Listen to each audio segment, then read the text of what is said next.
Okay बच्चा party, अपन ने alternating current में देखा था कि कैसे आरएमएस वैल्यूज होती हैं, ठीक है। आरएमएस मतलब रूट मीन स्क्वायर, ठीक है। ओके, सो करंट वॉर देखा हमने भाई साहब, टेस्ला और एडिसन के बीच में चला, ठीक है।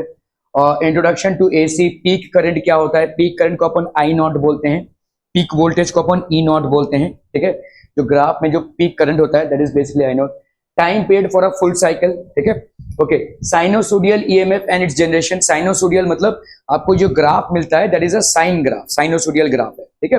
ओके, अभी क्या क्या है भाई साहब, तो आरएमएस वैल्यू ऑफ करंट, इसका मतलब क्या होता है, हमने कैलकुलेशन तो इसका कर लिया, लेकिन what do we actually mean by. तो मीन और एवरेज वैल्यू ऑफ करंट हमने देखो पढ़ा क्या था भाई साहब, कि Q क्या होता है, Q is a product of I and T, ठीक है। तो Q की वैल्यू क्या हो जाएगी, between time T1 to T2।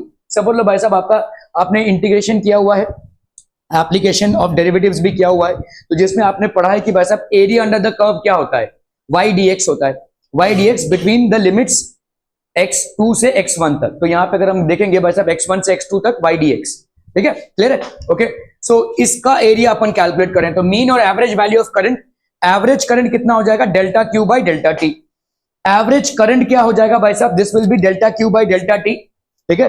Delta Q मतलब क्या हो जाएगा, product of I and T, तो आई और डी टी, ठीक है, बिटवीन, मतलब एक्चुअली क्या कर रहे हो आप, इस ग्राफ का एरिया निकाल रहे हो भाई साहब, ठीक है। आई और टी मतलब ये वाले ग्राफ का एरिया निकाल रहे हो, the area of this graph basically gives you the charge, ठीक है। और अपन टाइम भाई साहब T2 माइनस T1, ठीक है। तो between T1 to T2 I dt will give you the current and T2 minus T1 will basically give you the time, ठीक है। So this is basically average current. So average current को अपन क्या लिखते हैं, 1 by delta T integration between the limits of T1 to T2 I dt. Are we clear to this one people? ठीक है, okay okay okay. Mean और average value of current, तो आपका भाई साहब QDC, समझो ये डायरेक्ट करंट है। डायरेक्ट करंट में देखो एसी करंट में ऐसा होगा भाई साहब ऊपर नीचे, लेकिन डायरेक्ट करंट का भाई साहब आपका फ्लैट रहेगा ना भाई साहब, ठीक है। The current is not going to change, there is going to be no change in the current, ठीक है। तो वो फ्लैट रहेगा विद टाइम। तो आप भाई साहब यहाँ पे क्या लिख सकते हो, क्यू की वैल्यू कितनी हो जाएगी, I D C into D. भाई साहब रेक्टेंगल का क्या एरिया होता है, लेंथ इंटू ब्रेथ, ठीक है। तो लेंथ कितना हो, सॉरी आपका ब्रेथ कितना हो गया, आई डी सी, और लेंथ यहाँ पे कितना हो जाएगा, T2 माइनस T1, ठीक है। तो I D C into delta T, ये हो जाएगा आपका डायरेक्ट करंट का वैल्यू, ठीक है। सो मीन और average value of current, average value of an AC is equal to that direct current for which the amount of charge that flows in a given amount of time is the same as that of AC. मतलब इस time पे अगर मैंने circuit पे direct current चलाया होता तो कितना चार्ज फ्लो होता था, इतना, ठीक है। देखो इसको समझो, एवरेज वैल्यू ऑफ करंट का डेफिनेशन का मतलब क्या है, ठीक है। Average value of AC current that is alternating current, average value of alternating current is what, ठीक है। Average value of alternating current is equal to that direct current, वो direct current for which the amount of charge that flows. तो यहां पे amount of charge that flows in a given amount of time is the same as that of AC, ठीक है। यहां पे जो charge flow हो रहा है वो कितना है, I D C T T है, ठीक है, डायरेक्ट करंट में। This will be the same as I A C into delta T. समझ में आ रहा है भाई साहब, I A C into delta T, ठीक है। तो Q D C that is the amount of charge that is flowing in the time interval T1 to T2, ठीक है, will be equal to ICDC. और क्यू ए सी कितना हो जाएगा, अगर हम एसी का देखते हैं तो ये वाले इंटीग्रल से आपको मिलेगा T1 T2, क्योंकि ये तो भाई साहब फ्लक्चुएटिंग है, ठीक है। एसी करंट का भाई साहब क्या होगा, ऐसे जा रहा है भाई साहब ये, तो यहाँ पे लेट्स से T1 है आपका और यहाँ पे भाई साहब T2। आपको ये वाला एरिया चाहिए अगर, तो ये आपको चार्ज देगा। Let's say this is basically what I, इसको आपने आई को प्लॉट किया हुआ है इसमें, टाइम को प्लॉट किया हुआ है इसमें। तो charge AC will be T1 T2 I D T, ठीक है। I D C delta T कितना हो गया भाई साहब, T1 T2 I D T, ठीक है। और यहाँ पे आई D C that will be 1 by delta T, T1 से लेकर T2 तक आई डी टी, ठीक है। Q D C is equal to Q A C, तो I average will be equal to I D C. ये है आपका एवरेज वैल्यू, ठीक है। Are we understanding what is average value. तो average value of current of an AC circuit is equal to that value of direct current for which the amount of charge that flows in a given amount of time is the same as that of alternating current, ठीक है। Clear है, समझ में आ रहा है। तो एक सर्किट है, एक सर्किट में मैंने टाइम T1 से T2 तक करंट फ्लो किया एसी में, ठीक है। उसी सर्किट में टाइम t1 से t2 तक मैंने करंट फ्लो किया डायरेक्ट करंट में, ठीक है। तो जितना चार्ज आपका फ्लो हुआ है डायरेक्ट करंट में, उतना ही चार्ज अगर हम एसी में करते हैं तो वो आपको क्या दे देगा, मीन और average value of current, that is going to give you mean और एवरेज वैल्यू ऑफ करंट, ठीक है। तो QDC इज इक्वल टू, तो आई एवरेज की वैल्यू क्या हो जाएगी, आई एवरेज की वैल्यू हो जाएगी IDC, ठीक है। Are we clear on this one people? हम तो IDC की वैल्यू हो जाएगी भाई साहब I average, that is mean और average value of current. Okay okay okay, so average value, अभी अगर ये साइनोसोडियल एसी रहा, यस बोलिए, अगर साइनोसोडियल एसी रहा तो मतलब आपका देखो साइन का ग्राफ क्या होता है, π/2 पे मैक्सिमम, फिर 0, ये ऐसा चलता जाएगा साइनोसोडियल ग्राफ, ठीक है। तो for full cycle average value कितना हो जाएगा, फुल साइकिल मतलब एक टाइम पीरियड के लिए 0, अच्छा। तो फुल साइकिल मतलब आपका यहां पे एवरेज वैल्यू कितना हो जाएगा, टाइम पीरियड कितना होगा, 1/Δt, t1 से लेकर t2 तक IDT होता है एवरेज वैल्यू। तो इसी फॉर्मूले को अप्लाई करते हुए अगर हम फुल साइकिल में आते हैं, तो फुल साइकिल मतलब यहां तक, ठीक है। फुल साइकिल मतलब आप सॉरी आपका 2π तक, ये आपका भाई साहब पूरा फुल साइकिल होगा। 2π के लिए जो टाइम लगता है उसको अपन बोलते हैं फुल साइकिल। तो 1 यहाँ पे डेल्टा टी मतलब क्या हो जाएगा, t2 minus t1, that is t minus 0, ठीक है। बिटवीन 0 to 2, ये हो गया आपका t1 का वैल्यू, ये हो गया आपका t2 का value. I not sine omega T, क्यों भाई साहब, क्योंकि आपका IDT है, ठीक है।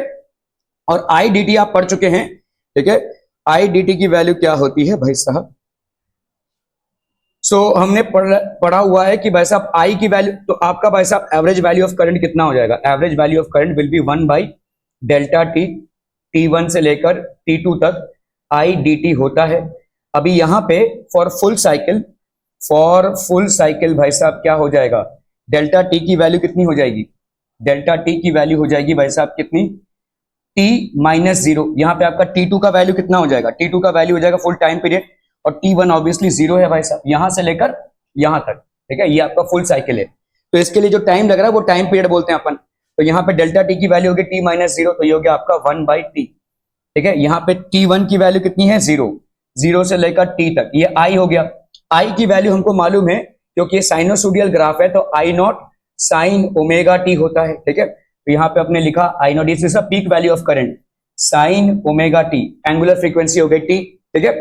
और ये हो गया आपका dt, तो ऑब्वियसली I नॉट बाहर आ जाएगा इसमें से, I नॉट बाहर, t इधर रह गया, अंदर क्या रह गया भाई साहब आपका sign omega T between the limits of 0 to t dt। समझ में आ रहा भाई साहब ये, ठीक है। ओके, कितना हो जाएगा बोलो यहाँ पे, I naught by T, sine omega T का कितना हो जाएगा, d by D X of sine X is equal to cos X, तो d by D X of cos X is equal to sine X, minus sine X होता है, तो यहाँ पे हो जाएगा आपका minus cos omega T upon d by D of omega T which will be omega, ठीक है, between the limits of t and 0। तो ये हो गया भाई साहब आपका I naught by T minus, ये हो गया आपका cos omega T, omega T इधर बाहर आ गया है ना भाई साहब, ये ओमेगा भी तो कांस्टेंट ही है, और ये भाई साहब इस माइनस को भी हम बाहर निकाल के ला गए, तो t से लेकर 0 तक, ये हो गया आपका I not omega T, this will B cos of omega capital T minus cos of 0। समझ में आता हूँ भाई साहब, ठीक है, क्लियर है। तो यहाँ पे कितना हो जाएगा, this will B I naught by omega T minus में यहाँ पे कॉस ओमेगा टी, मतलब कॉस ओमेगा टी की वैल्यू कितनी हो जाएगी बोलो, 2π बाई ओमेगा, है ना, तो 2π बाई ओमेगा, और ये हो गया cos 0 मतलब 1, ठीक है। ये कैंसिल हम cos 180 की वैल्यू कितनी होती है, बोला -1, इतना सोच के बोल रहे हैं भाई साहब, okay, minus I not omega T, ये हो गया आपका -1, cos 2π हो गया ना, नहीं cos 360 हो गया, सॉरी, ठीक है। तो cos 360 प्लस 0, हाँ +1 हो जाएगा, राइट, ठीक है, दिस विल बी +1। समझ में आ रहा है ना भाई साहब, cos 2π मतलब cos 360 हो गया, ठीक है।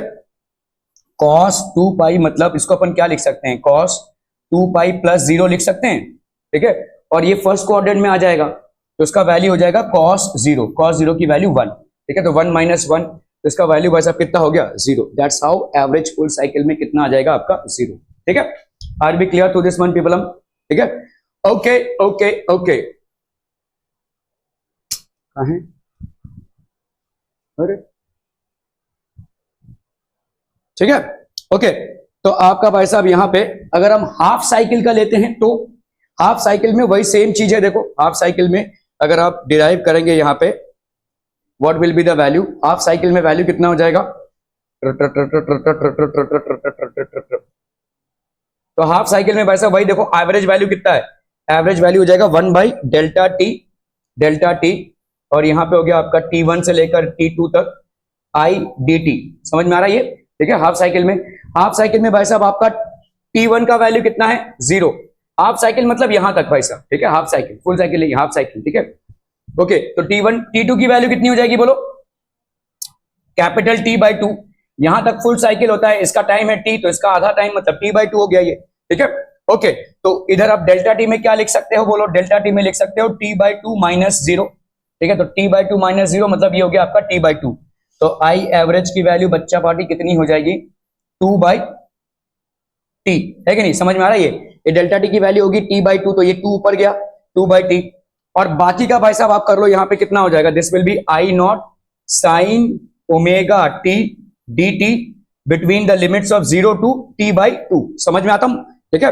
तो इधर हो गया भाई साहब आपका 2/T और ये हो गया आपका cos omega T between the limits of 0 to T/2 और ये माइनस बाहर आया और साथ ही साथ क्या बाहर आया, ओमेगा बाहर आया, ठीक है। क्लियर है, ओके। तो अगर आप इसको करते हैं तो यहाँ पे कितना हो जाएगा -2/ओमेगा टी और इधर है आपका cos omega T, omega into T/2 T/2 minus cos 0, ठीक है।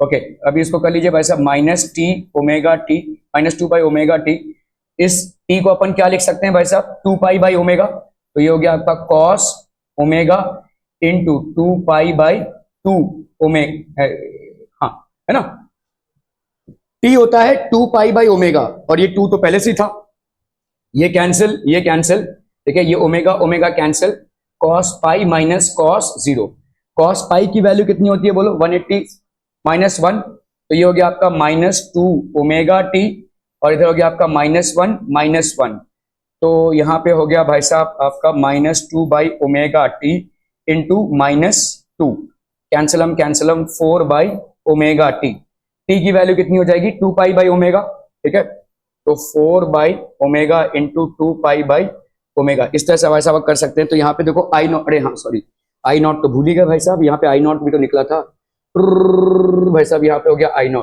है ना, इसको तो भाई साहब परिवार से ही निकाल दिया, ओके, ये I0, ठीक है। कहाँ गए भाई साहब हम 4, हाँ, तो यहाँ पे आपका ओमेगा ओमेगा कैंसिल हो गया और भाई साहब ये 2 2 ज़ा 4, तो ये हो गया 2I0/π, ठीक है, 2I0/π, that is basically half cycle. क्या ये समझ में आ रहा है भाई साहब? और 2/π का कितना वैल्यू होता है, 1/π का कितना था,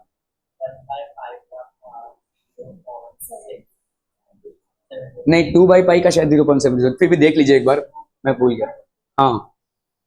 तो यहाँ पे भाई साहब ये वैल्यू हो गया, ज्यादा करके देखो आपके सवालों में 0.60 या वो सब आएगा नहीं, लेकिन फिर भी याद रखना जरूरी है। कौन भाई साहब एग्जामिनेशन हॉल में ये कैलकुलेट करते थे, ठीक है। फॉर फुल साइकिल आपका भाई साहब कितना हो गया 0, हाफ साइकिल का I0/π हो गया, ठीक है। फॉर हाफ साइकिल आप बताओ तो भाई साहब, देखो I और E आपके डायरेक्टली प्रोपोर्शनल है, E मतलब आपका वोल्टेज है, ठीक है। तो आपका भाई साहब जैसे यहां पे फुल साइकिल में 0 आया है, तो E भी फुल साइकिल में क्या आ जाएगा 0, ठीक है, ओके। आपका I एवरेज अगर आया है 2I0/π, तो E एवरेज कितना आ जाएगा 2E0/π, भाई साहब साथ ही चलेंगे ये, क्योंकि ओम्स लॉ से तो क्या होता है V = IR होता है, तो V वोल्टेज और करंट जो है आपके भाई साहब एक साथ ही चलते हैं, है ना, समझ में आ रहा है। They are two if and only if E = E0 sin omega t, I I0 sin omega t, ये ध्यान रखिएगा, क्योंकि अगर यहाँ पे कॉस का फंक्शन हो गया तो गड़बड़ हो जाएगा। आपके अक्सर सवाल ऐसे ही बनते हैं छोटे छोटे कॉन्सेप्ट पे। देखो ये आपका ट्रू तभी है जब ये हो साइनोसोडियल ग्राफ हो, अगर आपका भाई साहब कॉस फंक्शन वाला ग्राफ हो जाए किसी एसी सर्किट का, तो ये वैलिड नहीं होगा, क्योंकि तभी आप जो इंटीग्रेशन करेंगे उसका वैल्यू अलग आ जाएगा, तब आपका कॉस ओमेगा टी का इंटीग्रेशन होगा, ठीक है, and that will give you a different value. Clear है भाई साहब, are we clear on this one? Okay okay okay. अभी हम आते हैं भाई साहब रूट मीन स्क्वायर, इस चीज को समझिए, रूट मीन स्क्वायर, ठीक है। स्क्वायर मतलब जो भी फंक्शन है, कोई भी फंक्शन, भूल जाओ भाई साहब, करंट वरेंट सब भूल जाओ। मैं अगर किसी चीज का बोल रहा हूँ रूट मीन स्क्वायर निकालना, मतलब क्या होगा, मैं कम से कम उसका स्क्वायर तो निकालूंगा, फिर क्या करूंगा, उसका मीन निकालूंगा, फिर क्या करूंगा, उसका रूट निकालूंगा। ठीक है, that is all you mean by root mean square. Have your concept clear about it. समझ लो कोई वेरिएबल है आपका एक्स स्क्वायर, ठीक है, एक्स, तो इसका भाई साहब एक्स अगर आपने ऐसे किया एक्स स्क्वायर, इसका मीन निकाला, ठीक है, तो ये हो जाएगा X R M S. Clear है भाई साहब, are we clear? Okay, I R M S की वैल्यू क्या हो जाएगी, आई स्क्वायर। ठीक है, अभी आई आर एम एस का जो वैल्यू है वो क्या हो जाएगा, एवरेज वैल्यू। देखो देखो ध्यान से देखो, रूट मीन स्क्वायर है, मतलब आप पहले तो स्क्वायर करोगे, ठीक है, मतलब पहले तो ये आई का स्क्वायर करना जरूरी है, फिर क्या करना है आपको, मीन। अभी अभी आपने एवरेज वैल्यू निकाला है, एवरेज वैल्यू क्या है, I average is equal to 1 by delta T between the limits of T1 to T2 I D T, है ना, समझ में आ रहा है भाई साहब, I square D T, I am sorry, I square D T हो गया ये, ठीक है, between the limits of T1 to T2। तो आपका भाई साहब ये आई स्क्वायर हो जाएगा, क्योंकि आई और यहाँ पे क्या है, इसका डबल करना है ना आपको, स्क्वायर करना है, तो आई स्क्वायर डी टी हो गया ये, ठीक है। Okay, E R M S क्या हो जाएगा भाई साहब, 1 बाई डेल्टा टी T1 से T2 तक ई स्क्वायर डी टी। समझ में आ रहा है ये, are we clear on this one? तो यही होता है आपका root mean square. Root mean square मतलब क्या हो जाएगा, रूट डालोगे 1 by delta T between T1 to T2 आपका आई स्क्वायर डी टी, ठीक है।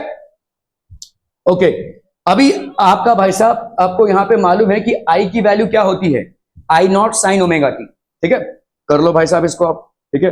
तो I square R M S की वैल्यू क्या हो जाएगी, ठीक है, I square R M S की वैल्यू कितनी आई भाई साहब, देखो यहाँ पे 1 बाई टी, पहले हम इसको अलग से निकाल रहे हैं भाई साहब, देखो I square R M S, तो I square R M S 1 by delta T I square sine square omega T, तो इसकी वैल्यू कितनी आ जाएगी भाई साहब, sine omega T, that will give you how much, I square by 2t। तो I square R M S की value कितनी आ गई भाई साहब, इतनी, ठीक है, T minus sine omega T, तो इसका वैल्यू कितना आ गया भाई साहब, आई स्क्वायर बाई 2। इसको डिराइव कर सकते हैं भाई साहब, देखो आई आर एम एस मतलब क्या हो गया, आई आर एम एस, ठीक है, ये हो गया आपका आई आर एम एस। तो I square R M S मतलब कितना हो जाएगा भाई साहब, ओ भाई साहब, आई स्क्वायर ये हो गया आपका root mean square, that will be equal to 1 by T, ठीक है, 1 by T between the limits of, यहाँ पे क्या हो जाएगा 0 टू टी, मतलब T1 से लेकर T2 तक, और यहाँ पे आपका 1 बाई डेल्टा टी होता है, तो इस केस में t माइनस 0 हो जाएगा, ठीक है, आई स्क्वायर डी टी। अभी आई की वैल्यू क्या होती है भाई साहब, 1 बाई टी 0 से लेकर t तक, ये हो गया आपका आई नॉट का square sine square omega T, ठीक है, डी टी, ठीक है, क्लियर है भाई साहब। साइन स्क्वायर है तो आपका भाई साहब एक वर्सेटाइल फॉर्मूला क्या है भाई साहब, cos 2 थीटा होता है क्या, 1 minus 2 sine square, 1 minus 2 sine square theta, ठीक है। ओके, सो यहाँ पे कितना हो जाएगा भाई साहब, this will be 1 minus cos 2 theta is equal to 2 sine square theta हो जाएगा, है ना।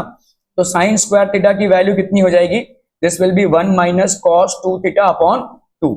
समझ में आ रहा है, ठीक है। तो यहाँ पे आपका साइन स्क्वायर ओमेगा टी का वैल्यू भाई साहब कितना हो जाएगा, साइन स्क्वायर ओमेगा टी का वैल्यू हो गया 1 minus cos 2 omega T upon 2, ठीक है। So that will be 1 by T 0 to T, ठीक है, ये हो गया भाई साहब आपका आई नॉट का square sine square omega T, तो that will be 1 minus cos 2 omega T by 2, ठीक है।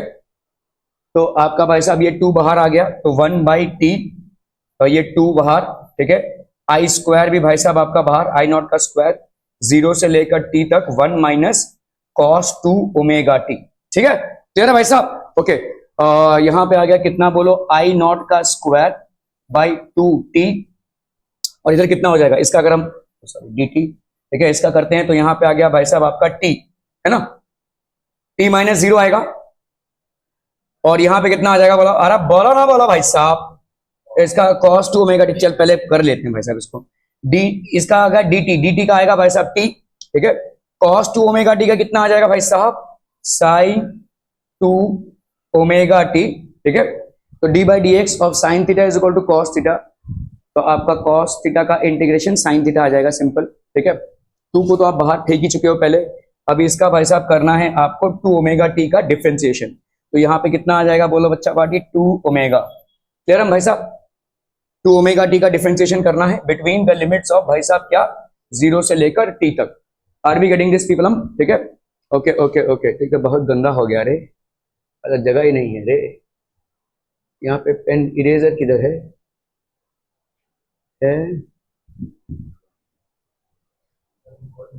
किसमें, मोर में? फिर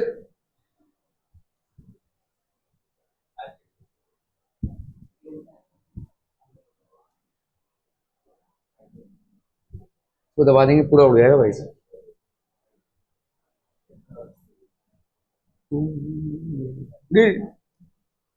ओह, ठीक है, चलिए यहां तक तो पहुंच चुके थे अपन, ठीक है।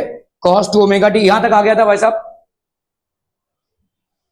आई को फिर से नहीं निकलने वाला मैं, टू आई स्क्वायर, ये आई स्क्वायर बाई टू टी, ये हो गया T minus sine to omega T by two omega, ठीक है। यहां तक तो आ चुके थे अपन। ओके, अभी इसका भाई साहब करना क्या है, इसको वैल्यूज डालनी है। तो यहाँ पे हो गया टी माइनस जीरो, यहाँ पे कितना हो जाएगा बोलो, साइन टू टी। तो आप कर लो भाई साहब, यहाँ पे देखो T minus sine to omega T by two omega था, ये हो गया आपका जीरो से लेकर टी तक। तो ऑब्वियसली इसकी वैल्यू कितनी आ जाएगी, टी माइनस जीरो, और इसकी वैल्यू भाई साहब कितनी आएगी, to into omega T by two omega minus two sine zero, ये पूरा जीरो आ जाएगा ना भाई साहब। तो इसका मतलब सिर्फ इस वैल्यू को ही लेंगे अपन, टी की वैल्यू को। तो साइन टू ओमेगा, यहां पे टी की वैल्यू कितनी आ जाएगी, टू पाई बाई ओमेगा। ये ओमेगा, क्या ये समझ में आ रहा है भाई साहब? देखो साइन,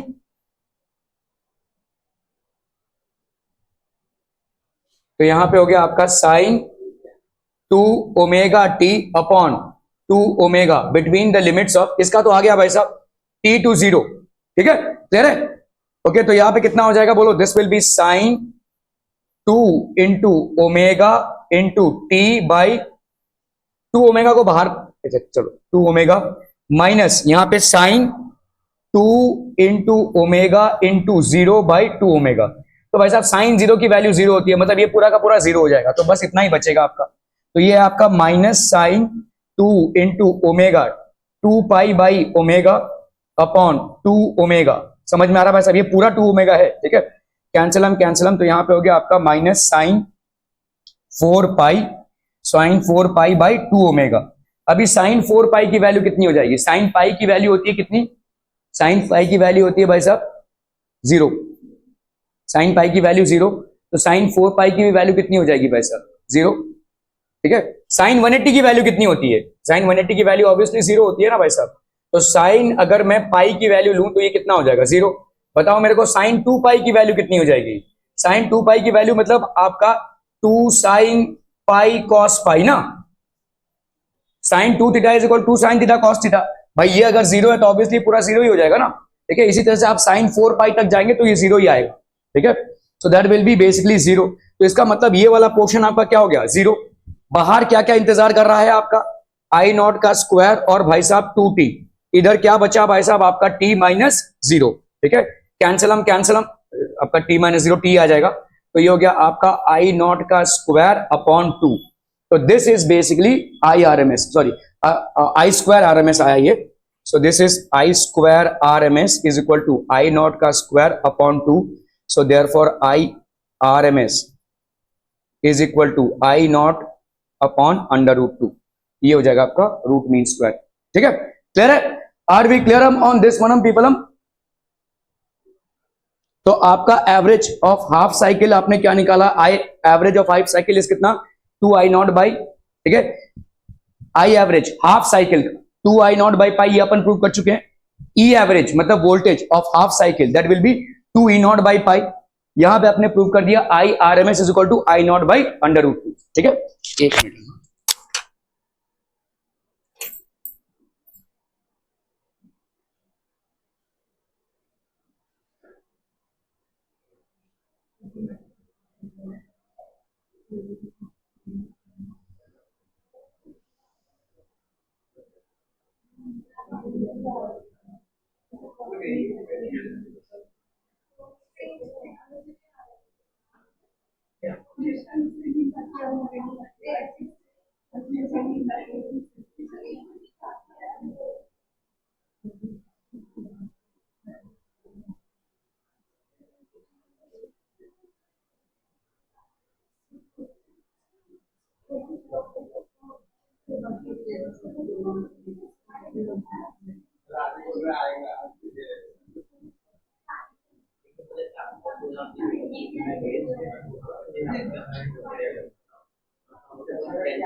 क्या मैंने सुना तेरे को स्पेशल टैलेंट है रोने?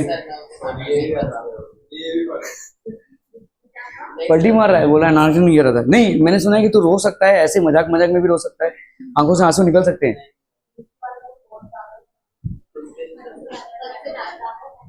क्या क्या क्या? अच्छा,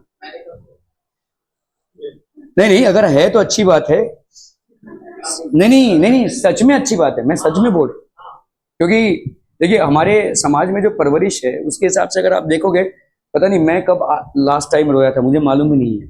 और हम इस बात पे इटलाते हैं, ये हमारे लिए एक फख्र की बात हो जाती है कि यार हम तो मर्द हैं भाई साहब, रोएंगे नहीं। फालतू वाली चीजें हैं। क्योंकि देखो साइंटिफिकली क्या है ना कि एक मेल और एक फीमेल के जो टीयर ग्लैंड्स हैं वो सेम है। The amount of tear glands that a male has and a female has are both the same. So crying propensity for any kind of physical or mental pain would be or should be the same.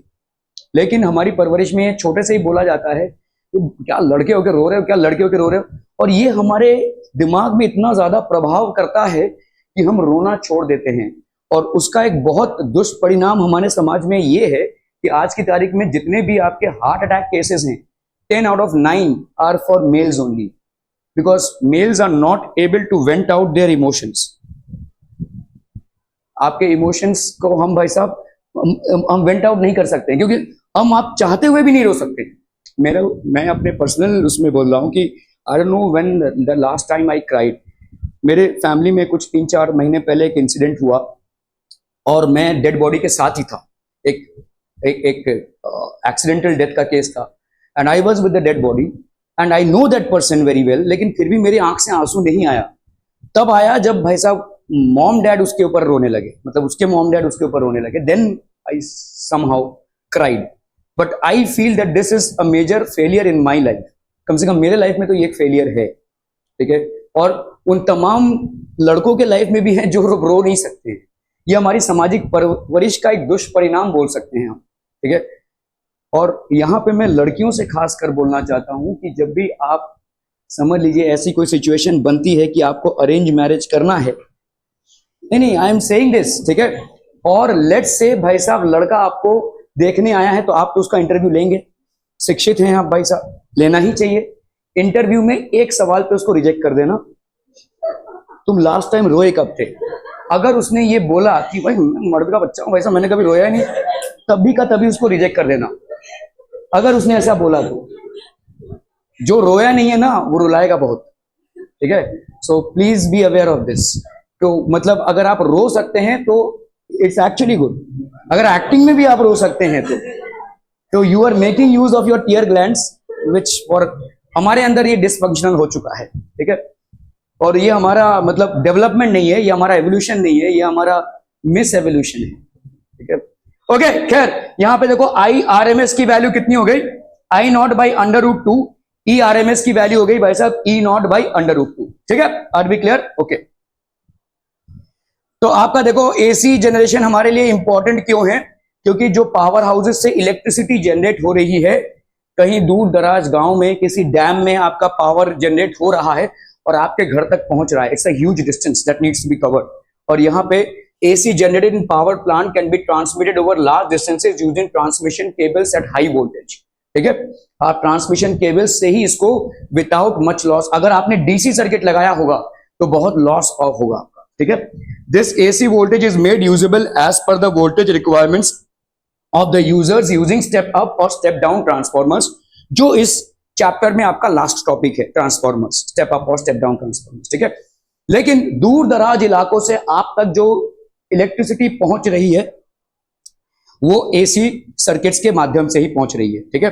Mumbai में भी जब तक आपका expansion नहीं हो रहा था, मतलब समझ लो मुंबई में पहले लोकल ट्रेन्स अभी भी चल रही है भाई साहब, ठीक है, लेकिन अभी जैसे आप भाई साहब पनवेल तक पहुंच गए हैं और पता नहीं आगे कहां तक, ठीक है, उधर आपके वेस्टर्न लाइन में भी अगर आप देखोगे पालघर उधर कहां चले जा रहे हो भाई साहब, वसई से क्रॉस करके, तो जैसे जैसे आपका बढ़ता गया, पहले आपका पूरा मुंबई में जो लोकल ट्रेन्स था they were all operating on DC circuit.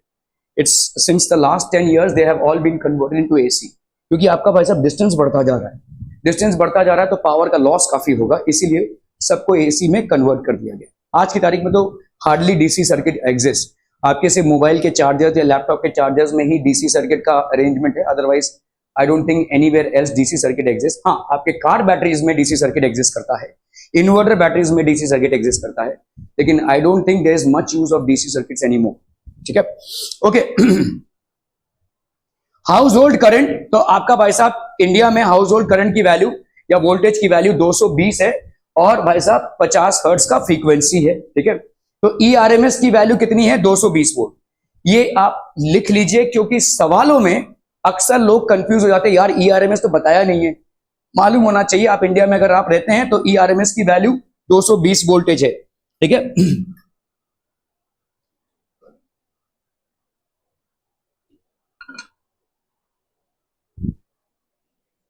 ठीक है, तो एवरेज वैल्यू भाई साहब आपने देख लिया 0 है, ठीक है, average value of EMF is 0, ठीक है। ERMS क्या होगा, E0 by √2, root mean square, जो आपका वोल्टेज है that will B E0 by √2, जैसे IRMS will be equal to I0 by √2, ठीक है। तो अगर भाई साहब E0 की वैल्यू निकालेंगे मतलब peak value of voltage that will B √2 into ERMS। ERMS आपका फिक्स है भाई साहब 220 और √2 की वैल्यू भी फिक्स्ड है 1.41, इन दोनों को मल्टीप्लाई करेंगे तो अप्रोक्सीमेटली आपको 311 का वोल्टेज मिल जाएगा। तो आप बोल सकते हैं कि आपका पीक वैल्यू ऑफ वोल्टेज कितना है 311, ठीक है। आपके हाउस होल्ड सर्किट्स में आपका peak value of voltage is 311 volts. Are we clear on this one, how we are getting 311 volts, okay. If the problem states only E, ये बहुत important है, ठीक है, अगर भाई साहब सिर्फ EMF बता रहा है, ठीक है, नॉट E0, ERMS और E average, then consider it as ERMS। कभी कभी प्रॉब्लम में सिर्फ ऐसे वोल्टेज बता रहा है, ठीक है, नॉर्मल वोल्टेज सप्लाई है आपके घर में, ये ऐसा प्रॉब्लम है, तो इसका मतलब आपकी किसकी बात हो रही है, ERMS की बात हो रही है। जब स्पेसिफिकली आपको नहीं बोल रहे हैं कि पीक वैल्यू ऑफ वोल्टेज है, या स्पेसिफिकली आपको नहीं बता रहे हैं कि ERMS वोल्टेज है, या स्पेसिफिकली आपको ये नहीं बता रहे हैं कि E एवरेज है, then consider it to be ERMS, ठीक है। अगर सिर्फ ऐसे ही वोल्टेज की बात की गई है तो ऑब्वियसली आपका ERMS की बात हो रही है, रूट मीन स्क्वायर वेलोसिटी की वोल्टेज की बात हो रही है, ठीक है। Same applies to current as well, ठीक है, ओके। तो heat produced in AC circuit through resistor in time T1 to T2, आपने भाई साहब 10th स्टैंडर्ड में पढ़ा है कि आपका एनर्जी कितना होता है, या heat produced in any electrical gadget is I² RT, ठीक है, heat energy is equal to I² RT। वही चीज है यहाँ पे भाई साहब, देखो हीट I² है, R है और DT है, इन अ पर्टिकुलर टाइम T1 से लेकर T2 तक, ये हो गया आपका DT। I² AC करंट है, ठीक है, और क्या है भाई साहब R is basically the value of resistance. वही I² RT का ही आपने जो पढ़ा है वो DC करंट का पढ़ा है, ठीक है। I² RT is applicable to DC current, the same thing is applicable to AC current, but here you will have to use integration, ठीक है। तो यहाँ पे आपका क्योंकि ये फ्लक्चुएट हो रहा है भाई साहब T1 से लेकर T2 तक, I² R DT, समझो कैसा सर्किट रहेगा। AC सर्किट को हम इस सिंबल से रिप्रेजेंट करते हैं, this is basically a symbol for AC circuit, और at any given instant of time the current in an AC circuit is given as I0 sin omega t। तो ये हो गया भाई साहब आपका sin naught omega। इसमें जो हीट प्रोड्यूस हो रहा है, let's say it's a heater coil, एक गीजर है भाई साहब या हीटर है, एनीथिंग, ठीक है। सो इसमें भाई साहब आपका जो करंट प्रोड्यूस होगा that will be due to AC current, ठीक है। IAC will be equal to I0 sin omega t, ठीक है। Heat produce in DC circuit, तो आपका भाई साहब IRMS कितना हो जाएगा, IRMS is known to you that 1 by delta t, T1 से लेकर T2 तक I² AC DT होता है भाई साहब, ये आपका IRMS का वैल्यू है, ठीक है। Heat produce in DC circuit through resistor R in time T1 to T2, ये कितना हो जाएगा भाई साहब I² DC R delta T, ठीक है, okay. Significance of RMS value भाई साहब, आपने देखा हीट प्रोड्यूस कितना है I² AC R DT, और IRMS की वैल्यू क्या है √1 by delta t, T1 से लेकर T2 तक I square A C D T, ये आई square A C D T ये आपका क्या हो रहा है भाई साहब, इसको अगर हम देते तो ये आई आर एम एस आ रहा है ना, we require to have heat produce in direct current is equal to heat produce in AC current if we require. ठीक है, अगर आपका भाई साहब यही चाहिए कि आपका एक पर्टिकुलर टाइम फ्रेम में जितना हीट प्रोड्यूस हो रहा है एसी करंट में उतना ही हीट मुझे मिले डीसी करंट में, then obviously heat produced in a particular time interval that is H delta H DC should be equal to delta H AC. तो I square R D T should be equal to T1 से लेकर T2 तक I square R D T. ठीक है, I square A C R D T actually. ठीक है, तो यहां पे भाई साहब आई डी सी को अपन क्या बोल सकते हैं, यहां पे अंडर रूट ऑफ 1 बाई ये डेल्टा टी को इधर लाओ भाई साहब। ठीक है, क्योंकि आपका आर और आर, ये आर तो बाहर निकलेगा तो ये आर और ये आर कैंसिल हो जाएगा, तो आपका भाई साहब आई डी सी कितना हो जाएगा 1 by delta T between T1 to T2 I square A C D T. ठीक है, मतलब क्या हो जाएगा, ये आई आर एम एस हो गया। क्या ये समझ में आ रहा है? देखो भाई साहब, देखो, अरे ओ भाई साहब देखना तो पड़ेगा ना। Okay, I R M S की वैल्यू कितनी है, रूट मीन स्क्वायर की वेलोसिटी की, सॉरी वेलोसिटी बोल रहा हूं भाई साहब, आई आर एम एस की वैल्यू कितनी है भाई साहब, under root of 1 by delta T between T1 to T2 I square A C delta T. हाँ भाई साहब, I square A C delta T तो ऐसे लिख दिया कि अब ये क्लीन नहीं होगा। ओके, सो आपका भाई साहब यहां पे हो गया I R M S is equal to I square अपना 1 by delta T, 1 by delta T between T1 to T2 I square A C delta T. ये आपका भाई साहब आई आर एम एस का रूट मीन स्क्वायर है। ठीक है, okay, अभी आपने क्या देखा भाई साहब, आई डी सी अगर हम लेंगे, ठीक है, I D C I square D C R D T. ठीक है, आर डेल्टा टी लिख सकते हैं भाई साहब, हम यहाँ डी टी की बात नहीं करें। तो ये हो गया आपका heat develop in a DC circuit. ठीक है, heat develop in a DC circuit, और heat develop in an AC circuit ये क्या हो जाएगा, obviously I square A C R D T हो जाएगा। डी टी हम यहाँ पे इसलिए ले रहे हैं क्योंकि हमको छोटे छोटे यूनिट्स में इसको ऐड करना है। यहाँ पे डेल्टा टी मतलब T2 माइनस T1, सिंपल। ठीक है, ओके, तो अपन यहाँ पे अगर इन दोनों हीट्स को बराबर कर रहे हैं, ठीक है, that is for a particular time interval the heat which has been generated in an DC circuit is equal to the heat that is generated in the same time interval for AC circuit। तो अगर हम इन दोनों को equal कर रहे हैं तो I square D C R delta T should be equal to I square A C R D T. ठीक है भाई साहब, तो ये और ये तो हो गया भाई साहब आपका कैंसिल। ठीक है, तो अपन क्या लिख सकते हैं भाई साहब, I square D C will be equal to 1 by delta T, और ये हो गया आपका आई स्क्वायर ए सी।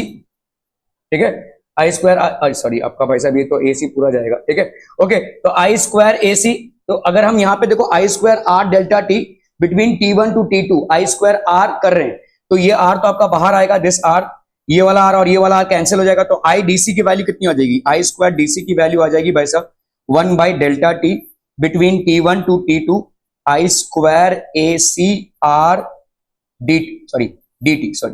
ठीक है, तो अगर ये है भाई साहब तो हम यहाँ पे 1 बाई डेल्टा टी T1 से लेकर T2 तक आई स्क्वायर, और ये वाली वैल्यू क्या है basically, this is root mean square velocity, यही आपका रूट मीन स्क्वायर वेलोसिटी है। तो आप यहाँ पे बोल सकते हैं कि भाई साहब आपका इफ एच डी सी मतलब आपका heat develop due to current passing through direct current medium in a circuit, if it is equal to the heat develop in an AC circuit in the same time interval, then obviously आपका I R M S किसके बराबर होगा, आई D सी के बराबर होगा। I R M S will be equal to I D C. समझ में आ रहा है ये? ठीक है, okay, so I R M S is actually the DC equivalent of an AC current. मतलब आई आर एम एस की वैल्यू जब आप फाइंड करते हो तो डीसी करंट में उसी टाइम इंटरवल में अगर I R M S value एक स्टडी फ्लो में जा रहा होगा तो जितना हीट जनरेट हुआ रहेगा उतना ही आपका एसी करंट में हीट जनरेट हुआ है। ठीक है, so I R M S is actually DC equivalent of an AC. क्या ये समझ में आ रहा है भाई साहब? ओके ओके ओके, ठीक है, RMS value of a given AC can be defined as that DC value, direct current value, which produces the same heat in a resistance which the AC produces in that resistance in the same duration। ठीक है, तो AC current में same duration तक अगर आपने current flow किया तो जितना हीट प्रोड्यूस हुआ, अगर डीसी करंट में उस करंट को पास करने से उतना ही हीट प्रोड्यूस होता है तो उसी को अपन आईआरएमएस बोलेंगे। RMS value of a given alternating current can be defined as the direct current value which produces the same heat in a resistance which the AC produces in that resistance in the same duration. IRMS is the effective direct current value of a given alternating current. ठीक है. Significance of IRMS भाई साहब, DC devices can not measure. तो पहली बात तो भाई साहब, आप जितने भी अगर डीसी आपका कोई गैजेट है जो डीसी, ठीक है, सो डीसी डिवाइसेस जैसे आपका भाई साहब गैल्वेनोमीटर हो गया या अमीटर हो गया, ठीक है, कैन नॉट मेजर ऑल्टरनेटिंग, ये आपके ऑल्टरनेटिंग करंट को मेजर कर ही नहीं सकता. अगर आपने गैल्वेनोमीटर से यहाँ के करंट को मेजर करने की कोशिश की या किसी भी इंडस्ट्रियल सर्किट के करंट को मेजर करने की कोशिश की, वो फॉल्टी हो जाएगा. The reading will be faulty because आप डीसी अप्लायंस को यूज कर रहे हैं in order to measure current in AC circuit. ठीक है, so DC devices can not measure alternating current और EMF. Normal ammeter volt meter will show only zero for AC. ये zero ही दिखाएगा. जीरो दिखाने का मतलब ये नहीं कि वो काम नहीं कर रहा है. जीरो दिखाने का मतलब ये है कि भाई साहब इस तरफ जाने का फ्रीक्वेंसी और इस तरफ जाने का फ्रीक्वेंसी इतनी जोर है कि भाई साहब वो स्टैग्नेंट हो गया है. ठीक है, अगर बहुत जोर से फैन चलाओ आप तो आपको लगेगा कि फैन के 3 पंखे है ही नहीं, है ना, यू डोंट हैव 3. ठीक है, ऐसा ही लगेगा ना, क्योंकि वो इतनी जोर से घूम रहा है. यहाँ पे भी भाई साहब 50 हर्ट्ज मतलब क्या है, आपका 1 सेकेंड में भाई साहब टर्मिनल जो है तो 50 बार चेंज हो रहे हैं. पॉजिटिव जो नेगेटिव है, नेगेटिव जो पॉजिटिव है. तो आप सोचिए वो कितनी दूर से जाऊंगा. तो अगर मतलब हम किसी डीसी अमीटर को या डीसी वोल्ट मीटर को यूज कर रहे हैं in order to measure AC current और एसी वोल्टेज, देन उसको इतना जोर से करेगा मतलब वो आपको दिखेगा यहीं पे एक्चुअली में. ठीक है, so that's how it seems to be. Hot wire ammeter और hot wire volt meter are used to measure AC. They measure RMS values of I and E. ये भाई साहब आरएमएस वैल्यूज की मेजरमेंट करते हैं. ठीक है, ओके. तो शॉर्ट आपका भाई साहब देखो, shortcut for average value sine omega T bar is equal to 0. ये शॉर्टकट्स हैं. ठीक है, यूजफुल रिजल्ट्स हैं, तो याद कर लीजिए थोड़ा सा. बार मतलब होता क्या है. ठीक है, cos omega T bar is equal to 0, sine square omega T bar is equal to half और cos square omega T bar is equal to half. ये वैल्यूज आप याद कर लेंगे तो कम से कम ये जो बायो वाले हैं जिनको मैथ से सख्त नफरत है या मतलब इंटीग्रेशन से सख्त नफरत है, तो वो इस चीज को याद कर लेंगे तो काम बन जाएगा. ठीक है, the overhead bar denotes the average value of each of the functions. मतलब अगर मैंने साइन ओमेगा टी का एवरेज वैल्यू लिया तो ये 0 होगा. कॉस ओमेगा टी का एवरेज वैल्यू लिया तो ये 0 होगा. साइन स्क्वायर ओमेगा टी का एवरेज वैल्यू लिया तो ये हाफ होगा. कॉस स्क्वायर ओमेगा टी का एवरेज वैल्यू लिया तो हाफ होगा. अब इसके आगे आप इंटीग्रेशन के फॉर्मूलेस जानते हो या ना जानते हो, you will be able to do it. ठीक है, तो the overhead bar denotes the average value of each of the functions and the average is taken over a complete cycle. तो आपका भाई साहब एवरेज क्या होता है, कंप्लीट साइकिल पे होता है. ठीक है, तो अगर आपने साइन ओमेगा टी की वैल्यू, कॉस ओमेगा टी की वैल्यू 0, चलिए भाई साहब इसी बात पे सवाल निपटारा लिए. बहुत इंटेलिजेंट है आप लोग. चलिए फटाक से एकदम से आरएमएस करंट फॉर आई, ये आपको निपटाना है. जल्दी जल्दी 4 ऑप्शन दिए हुए हैं.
आज कौन कौन बोले? आदित्य और अकबर और भाग्यश्री. Anyone else? नहीं ना? हो गया भाई साहब. RMS value of current.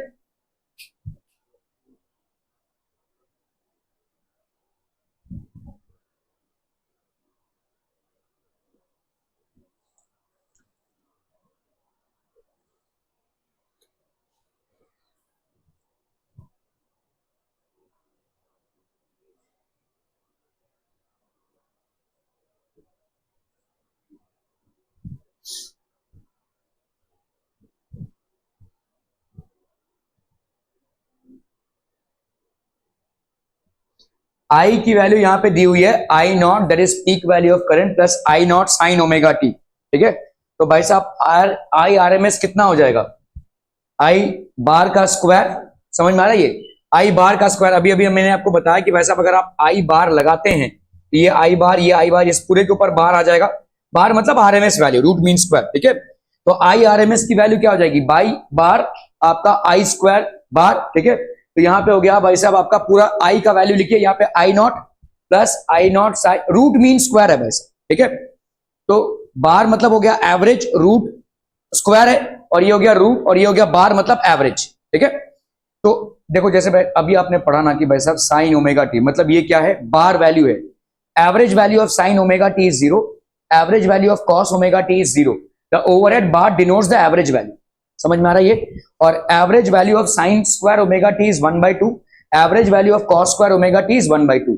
I R M S क्या होगा भाई साहब, रूट मीन स्क्वायर, सिर्फ लॉजिक से जाइए, रूट मीन स्क्वायर मतलब क्या हो जाएगा, इसका आप स्क्वायर करेंगे पहली बार, फिर इसका क्या करेंगे रूट, और इसका मीन मतलब एवरेज बार, ठीक है, समझ में आ रहा है ये। जैसे मीन मतलब आपका एवरेज हो गया बार, तो ये कर रहे हैं हम, देखो यहाँ पे रूट मीन स्क्वायर, ये हो गया रूट, ये मीन, और ये हो गया आपका स्क्वायर, ठीक है। आई आर एम एस की वैल्यू कितनी हो गई भाई साहब, under root of I not plus I not sine omega T, इसका भाई साहब स्क्वायर,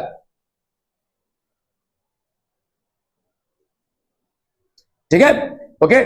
तो बार साइन ओमेगा टी ये कितना हो गया 0, ठीक है। अगर आप भाई साहब यहां पे देख रहे हैं, दिस इज बेसिकली व्हाट, इसको अगर मैं एक्सपैंड करूं, देखो आपको देखो यहां पे पहले ही प्रूव कर दिया गया है कि mean value of sine omega T is 0 and sign square omega T का मीन वैल्यू है हाफ, ठीक है, ओके। तो आप यहां पे भाई साहब इसको एक्सपैंड करो, a प्लस बी का whole square, A square plus B square plus 2ab, तो I square plus I naught square sine square omega T plus 2 I naught का स्क्वायर साइन ओमेगा टी, ठीक है, क्लियर है भाई साहब। Since I naught is a constant, तो I naught का square भाई साहब क्या हो जाएगा, आई नॉट का स्क्वायर, क्लियर है।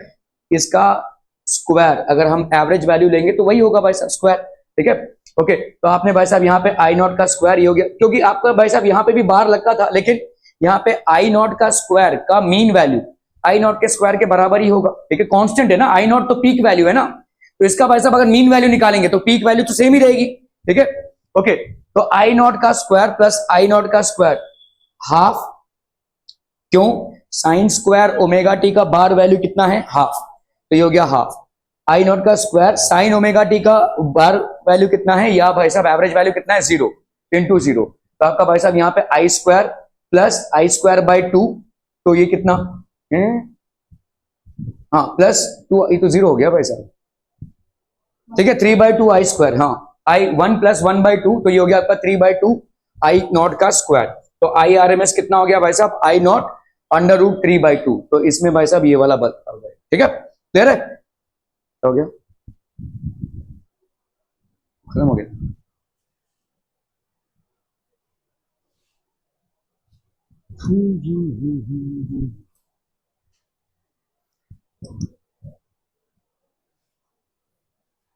ओके बच्चा पार्टी, इसके बाद हम आते हैं भाई साहब फेजर डायग्राम्स पे, ठीक है, व्हाट आर फेजर डायग्राम्स। अरे ओ बच्चा पार्टी, फेजर डायग्राम क्या होता है रे, फेजर डायग्राम्स, ठीक है।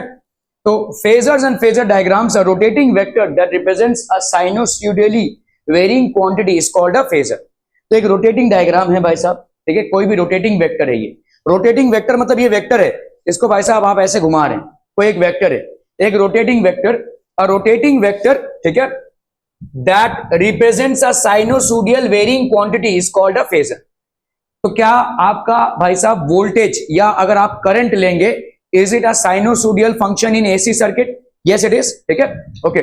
This vector is imagined to rotate with angular velocity equal to the angular frequency of that quantity.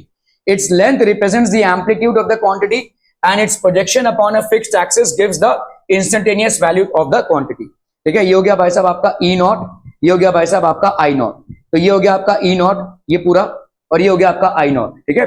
The phase angle between two quantities is shown as the phase angle between their phasors. The study of AC circuits is greatly simplified if we treat alternating currents and voltages as phasors. A diagram that represents alternating current and voltage of the same frequency as rotating vectors along with proper phase angle between them is called a, तो आपको यहाँ पे जिस angle को देखना है वो है आपके करंट और वोल्टेज के बीच में एंगल, ठीक है।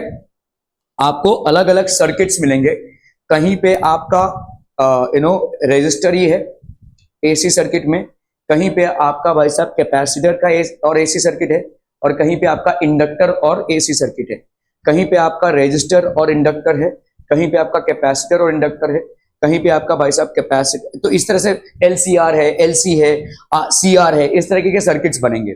इन सारे तमाम सर्किट्स में आपको ये देखना है कि भाई साहब वोल्टेज और करंट में फेज एंगल कितना है।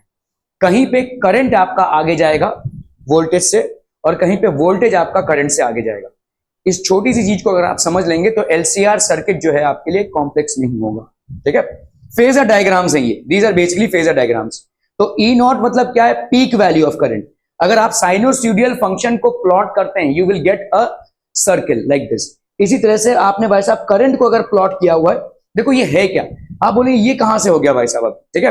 देखो अगर मैं यहां पे इसको ऐसे, अगर समझ लो भाई साहब ये आपका सर्किट है ना, ऐसे जा रहे हैं, ठीक है, क्लियर है, ये एक सर्किट हो गया, ओके।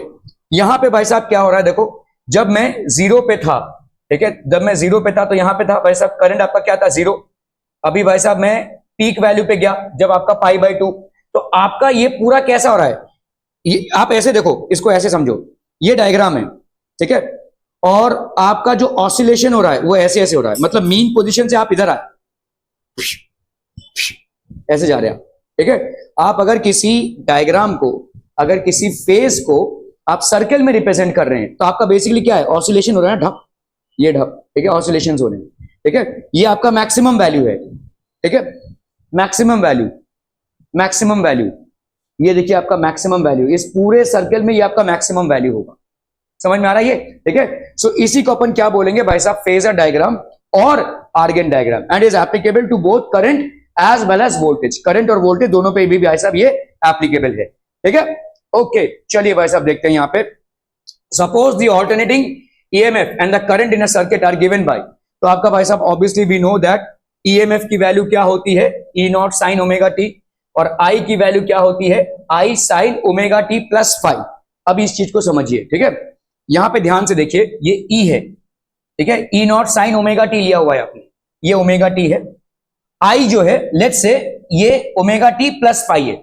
समझ रहे हैं भाई साहब, ये एंगल, ये वाला एंगल आपका क्या हो गया, ओमेगा टी तो है ही, प्लस फाइव, तो मतलब ई नॉट और आई नॉट में, मतलब पीक वैल्यू ऑफ वोल्टेज और पीक वैल्यू ऑफ करंट में कितने का फेज डिफरेंस आ रहा है भाई साहब, this is the phase difference, five का फेज डिफरेंस आ रहा है, ठीक है, क्लियर है, सिंपल सा तरीका है भाई साहब, ठीक है। आपने भाई साहब लेट से ई को माना इतना और आई को माना इतना, आपका ऐसा भी हो सकता है कि समझ लो ई, किसी किसी सर्किट में ऐसा भी होगा, आपका ई जो है वो है E not sine omega T. हमेशा जितने भी डेरिवेशंस होंगे, इसमें जितने भी डेरिवेशंस होंगे उसमें हम वोल्टेज को ही पहले मानेंगे स्टैंडर्डाइज तरीके से। ये आपका भाई साहब एलआर सर्किट हो, भाई साहब आरसी सर्किट हो या एलसीआर सर्किट हो, ये सारे सर्किट्स में हम E is equal to E not sine omega T से शुरुआत करेंगे, ठीक है। ऐसा भी हो सकता है कि आपका I क्या हो जाए, I not sine omega T minus five हो जाए, ठीक है। तो भाई साहब कैसा है, यहाँ पे आपका लेट से ई नॉट है, ये आपका ई नॉट है, और I जो है भाई साहब यहाँ पे है, लेट से ये फाइव है, ठीक है, ई नॉट की वैल्यू ओमेगा टी है, तो आपका भाई साहब ये वाला एंगल हो गया, ठीक है, क्लियर है। Okay, so where I is, तो आपका भाई साहब यहाँ पे फेज एंगल क्या हो गया, where phi is the phase angle, तो ऑब्वियसली बात हो गई भाई साहब, ये फाइव क्या हो जाएगा, phase angle between E and T. To represent these quantities as phasors we draw circles E nought and I nought as shown.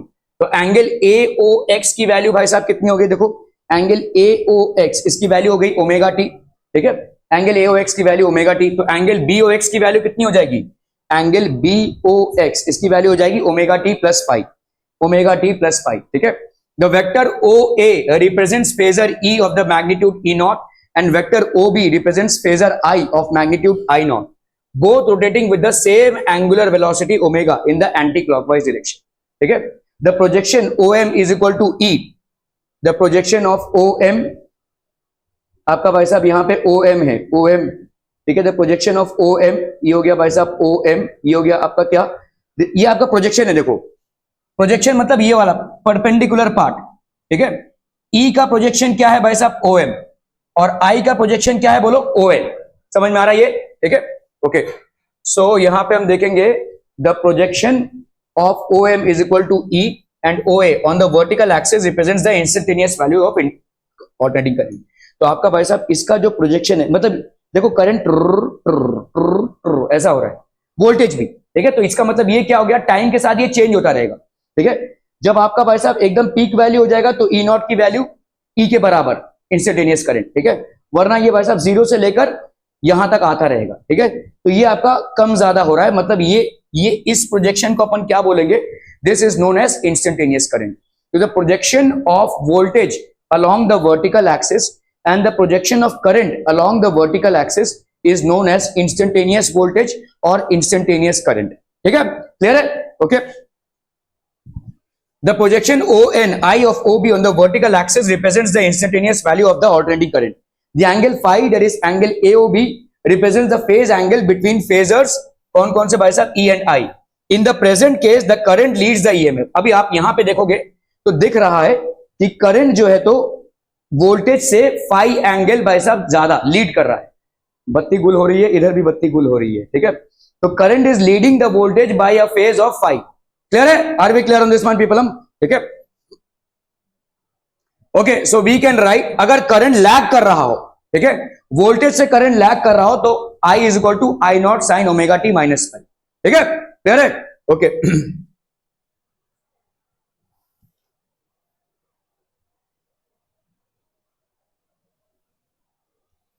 Okay, so AC current, ठीक है, आपका एसी करंट है लेट्स से, और अपन ने यहां पे देख लिया है कि भाई साहब E is equal to E not sine omega T, AC current का होता है ये वोल्टेज। हर डेरिवेशन में आप इसको ही बेस मानकर चलेंगे, E is equal to E not sine omega T. अगर करंट अहेड जा रहा होगा तो I is equal to I not sine omega T plus phi हो जाएगा। अगर करंट बैकवर्ड जा रहा होगा, करंट मतलब लैग कर रहा होगा, तो I is equal to I not sine omega T minus five हो जाएगा, ठीक है, okay. Such a circuit is known as purely resistive circuit. Purely resistive circuit अपन किसको बोलेंगे, जहां पे एक AC पावर सोर्स है और जहां पे एक भाई साहब आपका रेजिस्टेंस है। So it is known as a purely resistive circuit, मतलब यहां पे सिर्फ रेजिस्टेंस है, ठीक है। Let I be the current, अब भाई साहब इसमें से I करंट जा रहा है, ठीक है, at any instant t, then the potential drop across R will be IR, ये तो अपन पढ़ चुके, V is equal to IR होता है, ठीक है। So according to Kirchhoff's loop rule, ठीक है, तो हम यहां पे क्या बोल सकते हैं भाई साहब, instantaneous EMF of the source will be instantaneous potential difference across R. तो इंस्टेंटेनियस ईएमएफ क्या है, E is equal to E not sine omega T है, क्योंकि ये एसी करंट सोर्स है, ठीक है। देखो ये कुछ नहीं है भाई साहब, आपका E is equal to I R is basically V is equal to I R से आ रहा है, ठीक है। V is equal to I R जब आपने पढ़ा था तो आपने डीसी करंट का V पढ़ा था, हाँ यहाँ पे आपको स्पेसिफाइड नहीं था, ठीक है। अभी वही सेम चीज E is equal to I R में इस E की वैल्यू क्या हो जाएगी, E not sine omega T, it's just an extension of Ohm's law, ठीक है। तो E not sine omega T is equal to I R, तो I की वैल्यू क्या हो गई भाई साहब, E nought R by sine omega T. R तो भाई साहब फिक्स्ड है, तो इसको अपन क्या लिख सकते हैं, V बाई आर को अपन क्या लिख सकते हैं, I, तो ये हो जाएगा आपका I not sine omega T. तो I की वैल्यू क्या हो गई, I not sine omega T, where I nought is equal to E nought by R the maximum और पीक वैल्यू ऑफ AC, ये ऐसा होना चाहिए, ठीक है। From equations 1 and 2 we note that both E and I are functions. तो अभी आप यहां पे क्या बोल सकते हैं, what would be the phase angle between E and I? Tanvi, इस purely resistive circuit में phase angle कितना हो जाएगा between E and I? बत्ते गोल जीरो, सिंपल है ना भाई साहब। देखो यहां पे अपन ने क्या बोला कि अगर करंट अहेड जा रहा होगा या पीछे चल रहा होगा तब फाई का एंगल आता है, लेकिन आपका यहां पे दोनों भी कितना आया है, E is equal to E not sine omega T आया और I is equal to I not sine omega T आया, मतलब दोनों के बीच में भाई साहब कोई डिफरेंस है ही नहीं। अगर ओमेगा टी प्लस फाई आता या ओमेगा टी माइनस फाई आता तो हम बोलते थे कि भाई साहब करंट इज लीडिंग और current is lagging behind, but both are the same, इसका मतलब कोई डिफरेंस है ही नहीं। तो इसका मतलब क्या हो गया, अगर प्योर, बहुत आसान है ये वाला, बहुत आसान है, मतलब इन चीजों को आप थोड़ा सा ध्यान देंगे तो आराम से हो जाएगा ये, कोई भाई साहब रैंडम बहुत डिफिकल्ट कॉन्सेप्ट्स नहीं है, ठीक है। लेकिन इसमें सवाल बहुत बनते हैं, बहुत तरीके के सवाल बनते हैं, ठीक है। तो हम यहां पे क्या बोलेंगे, अगर प्योरली रेजिस्टिव सर्किट है तो I and E are both in the same phase, they do not differ by any kind of phase। ठीक है, तो कोई भी फेज डिफरेंस इनमें नहीं होगा, neither current is moving ahead nor current is lagging behind, ठीक है। Okay, so hence EMF and current are in same phase in a purely resistive circuit. This means that both E and I attain their zero, minimum and maximum values at the same time. सारी चीजें zero भी, maximum values, minimum values सब phase में चल रहा है भाई साहब, क्लियर है। जितना करंट, तो आप अगर देखोगे इस डायग्राम को अगर हम ड्रॉ करें तो जब E ने अपना मैक्सिमम अटेंड कर लिया है तो I ने भी अपना मैक्सिमम अटेंड किया है। जब E जीरो पे है तो I भी जीरो पे है, जब E फिर से जीरो पे आया तो I भी जीरो पे आया, ठीक है। इसी तरह से जब यहां पे अपना मैक्सिमम अटेंड किया तो I ने भी अपना मैक्सिमम अटेंड किया, अगेन E ने जब अपना जीरो अटेंड किया तो I ने भी अपना जीरो अटेंड किया। इसी को अगर हम फेजर डायग्राम में रिप्रेजेंट करें तो दोनों भी भाई साहब एक ही लाइन से रिप्रेजेंट हो सकते हैं, ठीक है। अगर दोनों भी ओमेगा टी हैं तो I not sine omega T, ये हो गया इसका projection on the vertical axis, and E not sine omega T इसका projection on the vertical axis, and they will be the same, ठीक है। इनकी वैल्यूज अलग अलग होंगी लेकिन इनके अंदर कोई भी फेज एंगल का डिफरेंस नहीं होगा, they won't differ by any kind of phase angle, ठीक है। Are we clear on this one people, ठीक है। shows the phasor diagram for a resistive AC circuit. Both the phasors E and I are in the same direction making an angle omega t with the x axis. The phase angle between them is zero. तो आपका भाई साहब phase angle क्या हो जाएगा between them? It will be zero. Clear है। ये किसके लिए है भाई साहब? ये है आपका purely resistive circuit. Purely resistive circuit क्या होता है रे? ए आदित्य बोल ना, बोल जल्दी से बोल। प्योरली रेजिस्टिव सर्किट क्या हो जाएगा? जिसमें सिर्फ एसी सोर्स और रेजिस्टर है, ठीक है। मतलब करंट और वोल्टेज में कोई फेज एंगल का डिफरेंस भाई साहब नहीं। क्लियर है भाई साहब? Are we clear?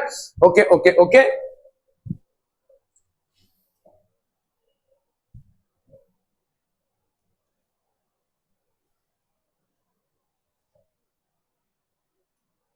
Okay, AC circuit containing only an inductor. इसमें भाई साहब अगर इंडक्टर हो तो क्या हो गया? ओके, तो यहां पे भाई साहब आपका हो जाएगा, तू मेरे साथ गेम खेल रहा है क्या भाई साहब? अच्छा, तुम वोल्टेज हो तो मैं करंट हूं, तो मैं तुमसे ज्यादा आगे जाऊंगा। नहीं, इट्स गुड, ठीक है, इट्स गुड, ठीक है। अगर भाई साहब टीचर के साथ स्टूडेंट चल रहा है तो अपन बोल सकते हैं it's basically purely resistive circuit, ठीक है। अगर इंडक्टर मतलब स्टूडेंट, मतलब अभी क्या हो जाएगा? स्टूडेंट इज बेसिकली लैगिंग, ठीक है। ओके, खैर छोड़ो। यहाँ पे ई नॉट की वैल्यू, ये हमेशा देखो हर डेरिवेशन में आप ई की value E not sine omega T लेंगे, ठीक है। एक को तो फिक्स करना पड़ेगा, दोनों से भाई साहब लॉन टेनिस नहीं खेल सकते, एक को फिक्स करना पड़ेगा। मतलब चाहे आपका इंडक्टिव सर्किट हो, चाहे रेजिस्टिव सर्किट हो, चाहे कैपेसिटिव सर्किट हो, चाहे इंडक्टर और कैपेसिटर है या इंडक्टर और रेजिस्टेंस है, तमाम सर्किट्स में आप ई इज इक्वल टू हमेशा E not sine omega T ही मानेंगे, ठीक है। Okay, we assume that the inductor has negligible resistance. Inductor का खुद का एक रेजिस्टेंस होता है जो आप पढ़ेंगे, ठीक है, बट अभी फिलहाल हम इंडक्टर का जीरो रेजिस्टेंस मान रहे हैं, ठीक है। The circuit is purely inductive, that is एक प्योरली इंडक्टिव एसी सर्किट है, ठीक है। As the alternating current flows through the inductor, a back EMF minus L DIT is set up which opposes the applied EMF. एक law है जिसके तहत आप समझते हैं कि अगर देखो बैक ईएमएफ जनरेट होता है, बैक ईएमएफ क्या होता है? जैसे समझ लो किसी देखो, जैसे लेट्स से आपका यहां पे एक सोलेनॉइड टाइप का है, ठीक है, इसमें से करंट जा रहा है, ठीक है, इसमें से भाई साहब करंट जा रहा है, ठीक है। अभी इस करंट के वजह से, करंट किसी वोल्टेज पे रहेगा, इस करंट के वजह से एक मैग्नेटिक फील्ड जनरेट होगा। ये मैग्नेटिक फील्ड क्या करेगा? ये magnetic field will actually oppose the current. अगर आप इसको भाई साहब ऊपर नीचे कर रहे हैं तो ये बैक ईएमएफ जनरेट करेगा, it will try to reduce the current, ठीक है। तो ये तो अपन दूसरे किसी टॉपिक में पढ़ते हैं, लेकिन फिलहाल ये जानिए कि ये हो जाएगा भाई साहब आपका बैक ईएमएफ, ठीक है। Minus L D I by D T is setup which opposes the applied EMF. जो अप्लाइड ईएमएफ है उसको अपोज करेगा ये, ठीक है। सो नेट इंस्टेंटेनियस ईएमएफ क्या हो जाएगा? अभी भाई साहब आपने देखा इंस्टेंटेनियस ईएमएफ क्या होना चाहिए, इतना होना चाहिए, लेकिन इसमें से भाई साहब ये माइनस होगा, क्या? L D I by D T, ये बैक ईएमएफ जनरेट होगा, ठीक है, इंडक्टर में, ठीक है। But this EMF must be zero because there is no resistance in the circuit, ठीक है। आपका भाई साहब V इज इक्वल टू क्या है? आई आर है, ठीक है। V इज इक्वल टू क्या होता है? I are. अभी अगर मैं इसको बोल रहा हूं ये प्योर इंडक्टिव सर्किट है, मतलब इसमें कोई रेजिस्टेंस नहीं है, तो R की वैल्यू क्या हो जाएगी 0, मतलब V की वैल्यू क्या हो जाएगी भाई ओम्स लॉ 0 होनी चाहिए, ठीक है। तो E minus L D I by D T, ये आपका बैक ईएमएफ है और ये आपका इंस्टेंटेनियस ईएमएफ है, इसकी वैल्यू क्या हो जाएगी 0 एज पर ओम्स लॉ, मतलब E की वैल्यू क्या हो जाएगी L D I by D T हो गई, ठीक है। मतलब इंस्टेंटेनियस वोल्टेज की वैल्यू क्या हो जाएगी L D I by D T, simple है भाई साहब, ठीक है। तो इंस्टेंटेनियस वोल्टेज की जगह पे अपन क्या लिख सकते हैं, E not sine omega T, this will be equal to L D I by D T. तो डी आई की वैल्यू क्या हो जाएगी बोलो, डी आई की वैल्यू हो जाएगी भाई साहब E not by L sine omega T D T. भाई साहब इस पूरे खानदान को इधर लेकर आओगे तो डी आई की वैल्यू ये हो जाएगी। हमको यहाँ पे डी आई क्यों निकालना है, क्योंकि भाई साहब आपको देखना है कि आपका जो करंट है वो वोल्टेज के आगे जा रहा है या पीछे, ठीक है। तो इस डी आई को अपन ने इधर रखा, E not by L sine omega T. अभी इस डी आई का क्या करेंगे हम इंटीग्रेशन, तो हमको करंट मिल जाएगा, इसका करो इंटीग्रेशन। तो ई नॉट भाई साहब आपका पीक वैल्यू ऑफ वोल्टेज है, एल आपका इंडक्टेंस है, दोनों भी कांस्टेंट बाहर फेंकेंगे। साइन ओमेगा टी को अगर आप भाई साहब इंटीग्रेट करते हो तो कितना आ जाएगा cos omega T plus any random constant, क्योंकि ये आपका भाई साहब एक ऐसा इंटीग्रेशन है जिसमें लिमिट्स स्पेसिफाइड नहीं है, तो ऑब्वियसली बात है कि भाई साहब it will result in a constant, एक कांस्टेंट आएगा, ठीक है। ओके, तो as the applied EMF is sinusoidal we expect the current also to be sinusoidal, obviously बात है, ठीक है। Thus the average value of current must be 0 over a time period, ये आप देख चुके हैं भाई साहब, एक पूरे टाइम पीरियड में एवरेज वैल्यू कितना आ रहा था 0, ठीक है। So now the average of cos omega T is 0 over a time period, तो मतलब एक टाइम पीरियड में hence the integration constant in the above equation must be 0, ठीक है। एक टाइम पीरियड में भाई साहब इंटीग्रेशन कांस्टेंट आपका कितना हो जाएगा 0, ठीक है, क्लियर। तो आपका यहां पे देन आई की वैल्यू क्या हो जाएगी E not omega L sine omega T का जब अपन ने इंटीग्रेशन किया तो अपने को मिला minus cos omega T upon omega, ठीक है। तो ये ओमेगा बाहर आया हुआ है कॉस ओमेगा टी, तो इसका मतलब देखो ई नॉट, ठीक है, बाई ओमेगा एल, इसी को अपन बोलते हैं इंडक्टिव रेजिस्टेंस, क्या इसको बाद में करेंगे, लेकिन ये वाली वैल्यू आपकी क्या हो जाएगी आई नॉट कॉस ओमेगा टी, ठीक है। अभी कॉस ओमेगा टी पे आते हैं, कॉस ओमेगा टी मतलब कॉस थीटा की वैल्यू क्या होती है साइन 90 माइनस थीटा होती है, ठीक है। तो माइनस साइन थीटा की वैल्यू क्या हो जाएगी साइन माइनस थीटा। अब देखो पहले यहां पे अपन क्या लिख सकते हैं minus I not sine pi by 2 minus नहीं थीटा गया ओमेगा टी, ठीक है। तो यहाँ पे ओमेगा टी कह रहे भाई साहब ओमेगा टी लिख सकते हैं ना थीटा की जगह पे, ओके ओके। तो आपका यहाँ पे भाई साहब साइन ओमेगा टी, अभी साइन 90 माइनस थीटा कितना हो जाएगा भाई साहब, अगर मैंने इस माइनस को उल्टम पुल्टम कर दिया, मैंने ऐसा कर दिया तो ये माइनस बाहर आ गया और इस माइनस के साथ कैंसिल हो गया, क्या ये समझ में आ रहा है भाई। साइन पाई बाई 2 इसको अपन क्या लिख सकते हैं minus I not sine omega T minus pi by 2, और ये माइनस बाहर निकला तो ये प्लस हो गया, फिर हो रहा है यहां से, okay. I is equal to I not sine omega T minus pi by 2। अभी आप कर लो भाई साहब, यहां पे आपका ई कितना आया था, ई आया क्या था, मतलब आपने अज्यूम ही किया था E is equal to E not sine omega T, और आई कितना आया हुआ है भाई साहब I not sine omega T minus pi by 2, मतलब करंट इज लैगिंग बिहाइंड, ठीक है, द वोल्टेज, आपका करंट जो है भाई साहब लैग कर रहा है by an angle of 90 degrees, ठीक है। मतलब अगर आपका समझ लो ये ग्राफ है और यहां पे है आपका ईएमएफ इंस्टेंटेनियस करंट, तो एग्जैक्टली 90 डिग्री पे सॉरी इंस्टेंटेनियस वोल्टेज ये होगा आपका instantaneous current for L sorry आपका भाई साहब इंडक्टर, सिर्फ प्योर इंडक्टर अगर आपने लगाया, एसी में भाई साहब सिर्फ आपने एल लगाया है, इंडक्टर लगाया है। Are we clear on this one people, क्या ये समझ में आ रहा है, ठीक है। सो दिस विल बी, तो आपका भाई साहब यहां पे अगर आप देखोगे इसका जब 0 हो जाएगा, मतलब इसका जब 90 हो जाएगा, ठीक है, तो that will be the peak value. तो पीक वैल्यू यहाँ पे क्या हो जाएगी E not by omega L, that will be the peak value of AC, ठीक है। आई नॉट की value E not by omega. तो हमने दो चीजें पढ़ी है यहाँ पे आपके फेजर डायग्राम के हिसाब से, कि आपका एक हो गया pure resistive circuit, pure resistive circuit में आपका वोल्टेज और आपका करंट दोनों भी सेम फेज में होगा, कोई भी फेज एंगल का डिफरेंस नहीं होगा, ठीक है। आपका इंडक्टिव सर्किट में क्या हो जाएगा, current is lagging behind by a angle of pi by 2 और 90 डिग्रीज, ठीक है। अगर ई आपका है E not sine omega T, current in a pure inductive circuit will be equal to I not sine omega T minus pi by 2, ठीक है। Are we clear. तो आपका भाई साहब आई नॉट की वैल्यू क्या हो जाएगी, अभी आप देखो यहाँ पे आई की वैल्यू कितनी आई यार, आई नॉट, मतलब इसको अगर मैं करूं यहाँ पे, आई नॉट की वैल्यू कितनी है, E not by omega L, so this will be the peak value of AC current for a pure inductive circuit. ठीक है, ओके, आज के लिए इतना ही।